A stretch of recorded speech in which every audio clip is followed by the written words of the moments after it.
চূড়ান্ত পৰ্যায়ত অখিল কংগ্ৰেছৰ বাকযুদ্ধ।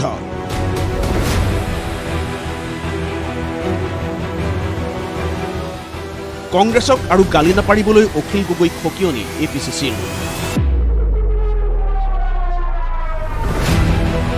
ৰাজহাৰ বেকা কৰি বন্ধুত্ব কৰাৰ অভ্যাস নাই বুলি অখিল গগৈৰ বিৰুদ্ধে ভূপেন বৰাৰ হুংকাৰ।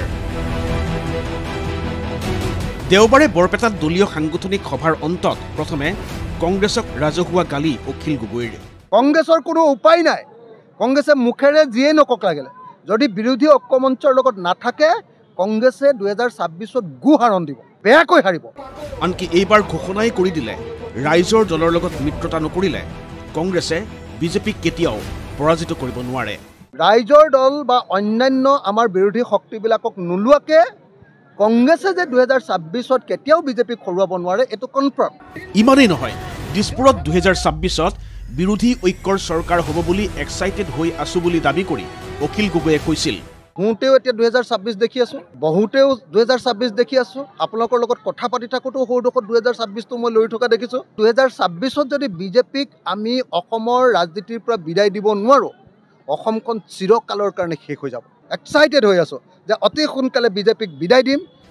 পিছে অখিল গগৈৰ কাম কাজ কথা বতৰাত একেবাৰে নাৰাজ প্ৰদেশ কংগ্ৰেছ। কি দলৰ সভাপতি ভূপেন বৰা, কি কাৰ্যকৰী সভাপতি জাকিৰ হুছেইন সিকদাৰ। বন্ধু দলৰ মাজত কথা বতৰা কেনেকুৱা হ'ব লাগে তাক প্ৰথমে অখিল গগৈয়ে শিকি লোৱাৰ পৰামৰ্শ দি দুয়োগৰাকী নেতাই ক'লে, এফালে কংগ্ৰেছক গালি পাৰি থাকিব, এফালে মিত্ৰতাৰ কথা কৈ থাকিব, দুটা সমান্তৰালভাৱে হ'ব নোৱাৰে। মইতো কৈয়ে আছোঁ যে বিজেপিৰ বিৰোধী প্ৰত্যেকটো দল, প্ৰতিটো সংগঠন, প্ৰতিজন ব্যক্তিক আমি একেলগ হোৱাটো বিচাৰিছোঁ। কিন্তু তাৰমানে এইটো নহয় যে হোৱাই নোহোৱাই আপোনাক যধে মধে সমালোচনা কৰি থাকিব আৰু আপুনি কেৱল চব কথা বাদ দি পেলাই ৰাজহাৰ বেকাই কৰি পেলাই বন্ধুত্ব কৰিব, এইটোতো সম্ভৱ নহয়। সেইকাৰণে মই তেখেতক এষাৰেই ক'ম, যদি সঁচা অৰ্থত বিজেপিৰ বিৰোধী শক্তি হিচাপে আমি যোনে নিজক পৰিচয় দিব বিচাৰোঁ আমি কিছুমান সৰু কথাক বাদ দিবলৈ শিকিব লাগিব। কাৰোবাৰ লগত যদি মিত্ৰতা কৰিব লগা হয়, কাৰোবাৰ লগত যদি বন্ধুত্ব কৰিব লগা হয়, গালি গালাজেৰে নহয়, বাহিৰত ৰাজহুৱাভাৱে সমালোচনা কৰি নহয়, কিবা থাকিলেও ঘৰৰ ভিতৰত কথাবোৰ পাতি সকলো ঠিক ঠাক কৰিব লাগে। গতিকে অখিল গগৈ ডাঙৰীয়া আৰু ৰাইজৰ দলে সিদ্ধান্ত ল'ব। পিছে দলৰ দুই শীৰ্ষ পৰ্যায়ৰ নেতাই অখিল গগৈক নৰম এজাউৰি দিলেও বিষয়টোক লৈ বহি নাথাকিল কংগ্ৰেছী বিধায়ক AK ৰছিদ আলম। কিয়নো অখিল গগৈৰ শেহতীয়া গতিবিধিত সন্দেহৰ গোন্ধ পাইছে বিধায়কগৰাকীয়ে। যি কথা মুকলিকৈয়ে কৈ দিছে গোৱালপাৰাৰ বিধায়কগৰাকীয়ে। মাইনৰিটি সমষ্টিবিলাকত যে মিটিংবিলাক কৰাই আছে, তেখেতে কি বুজাই আছে? তেখেতৰ কথা, মুখ্যমন্ত্ৰীৰ কথাত আমাৰ সন্দেহ হৈছে। মুখ্যমন্ত্ৰীৰ কথা কৈছে গোৱালপাৰা পূবত, ৰূপহীহাট, লাহৰী ঘাটত আমাৰ মানুহ কাম কৰাৰ কাৰণে লগাই দিছে। ইয়াতেতো কাম কৰা কাকো দেখা নাই, অখিল গগৈয়ে কাম কৰি আছে। বিজেপিতো কাম কৰা নাই, AGP কোনেও কৰা নাই। অখিল গগৈয়ে গোৱালপাৰা পূবত মিটিং কৰি আছে। তাৰমানে মুখ্যমন্ত্ৰী অখিল গগৈক লগাই দিছে নেকি, এটা সন্দেহ হয় আমাৰ। সুযোগ সুবিধা পালেই গালি পাৰি কংগ্ৰেছক ব্লেকমেইলিং নকৰিবলৈও অখিল গগৈক সকিয়নি বিধায়ক AK ৰছিদ আলমৰ।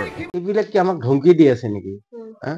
এই অখিল গগৈ কি আৰু 10টা অখিল গগৈ আহিলে এই সংখ্যালঘু মানুহক তেওঁ ভুলাব নোৱাৰে। তেওঁ নাটক বুজি পাইছে। তেওঁ NRCৰ কথা কয়, NRC আমাক লাগিব নে নাই? সংখ্যালঘু মানুহক সোধে, আৰে তুমি NRCৰ কাৰণে কি কৰিলা? 13টা 14টা কৰি কেছ হৈছিল।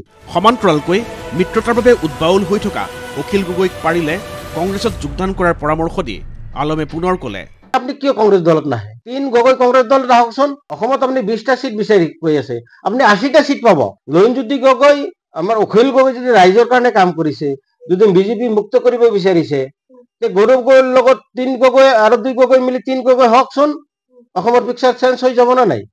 পিছে মিত্ৰতা বিচাৰি হাবাথুৰি খাই থকা অখিল গগৈক কংগ্ৰেছে কৰা অপমান দেখি সোমবাৰে গোৱালপাৰাত উপস্থিত হৈ অখিলে পুনৰ ক'লে, উপনিৰ্বাচনৰ দৰে অকলে প্ৰাৰ্থী দি কংগ্ৰেছে উফাইদাং মাৰিলে 26ত 6টা সমষ্টিৰ বিধায়কহে থাকিব কংগ্ৰেছ দলত।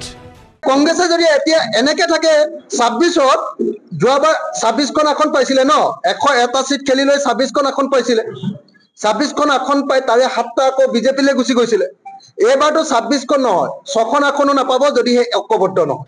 ইফালে আহক বাৰিষা কাটক পাত, ৰৈ যা পিনিহি খাই যা ভাত কাৰবাৰ দেখি মন্ত্ৰী জয়ন্ত মল্ল বৰুৱাই ক'লে, ৰাতি কেতিয়াবা মানুহে সপোন দেখে, এইটো এটা মানে স্বভাৱ, বা কেতিয়াবা দেখে মানুহে ৰাতি সপোন, কিন্তু অখিল গগৈ থিয় দিনতে সপোন দেখে। গতিকে দিনত সপোন দেখা মানুহকতো আৰু বুজাব নোৱাৰি। সপোন দেখিছে আৰু কি ক'ম, দিনতে সপোন দেখিছে। আমি তাক তেওঁৰ সপোনৰ কথাবিলাক আপোনালোকে আপোনালোকৰ চেনেলত বজাই দিছে, গতিকে তেওঁ শুনি ভাল পাইছে। আৰু কিছুমান যিবিলাক মানুহে এই কথাৰ বাস্তৱটো জানে তেওঁক উপলুঙা কৰি হাঁহি আছে। ব্যুৰো ইনপুটৰ সহযোগত ভিডিঅ' জাৰ্নেলিষ্ট বিতু মহন্তৰ সৈতে ধ্ৰুৱ বৰাৰ ৰিপৰ্ট ND24।